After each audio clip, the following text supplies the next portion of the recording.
ஐக்கிய நாடுகள் சபையின் மனித உரிமைகள் ஆணைக்குழுவில் கொண்டு வரப்பட்ட தீர்மானம். அதை இலங்கை எதிர்த்திருந்தது. அதை பிரித்தானியா தனது நட்பு நாடுகள் மூலம் அதை தீர்மானத்தை நிறைவேற்றி இருந்தது. அந்த தீர்மானம் நான் இதில் தமிழ் மக்களின் பிரச்சனை பற்றி பேச வரவில்லை என்று சொன்னால், அது அவங்க தங்களோட பூகோள நலன்களுக்காக, பூகோள அரசியலுக்காக கொண்டு வந்த தீர்மானம். அதில் எங்களுக்கும் அதுக்கும் தொடர்புகள் அற்ற ஒரு நிலை. அவங்க தேவையான போது அதை பயன்படுத்துவார்கள், தேவையற்ற போது அதை தூக்கி போட்டு விடுவார்கள். அது இலங்கைக்கான ஒரு கடிவாளம் என்றுதான் அதை பார்க்கலாம். அதற்கு நாங்கள் எங்களை அவர்கள் உத்தியோகபூர்வமாக அழைக்கவும் இல்லை.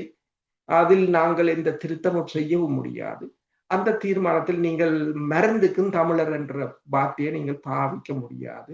எத்தனிக் கன்ஃபிளிக்ட் என்று போட்டுக்கிறாங்க. யாருக்கு எத்தனை இன மோதல்கள் என்று கூட எந்த இனம் மோதல் என்று எவருக்கும் தெரியாது. அதை அப்படி விடுவோம். தமிழாக்கண்டியை விட்டுட்டு நான் பூகோள அரசியலுக்கு அதை கதைக்கிறேன். அந்த இதுல இப்ப கூறியிருக்கிறார்கள் என்று சொன்னால் $3.8 மில்லியன் தேவை.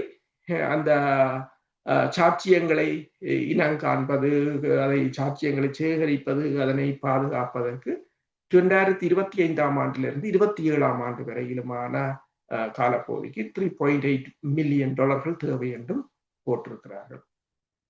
ஒட்டுமொத்தமாக நீங்கள் பார்த்தீங்கன்னு சொன்னால், நீங்கள் எல்லாவற்றையும் கூட்டி கழித்து பார்த்தால் இலங்கையை ஒரு தனது இறுக்கமான பிடிக்கில் கொண்டு வருவதும். இப்ப காசாவில் உங்களுக்கு தெரியும் என்ன நடக்கிறது. இப்போ திடீரென்று ஒரு போர் நிறுத்தம் வந்தது, திடீரென்று அரபு நாடுகளின் படைகள் அங்கு போகும் என்று சொல்லப்படுகின்றது.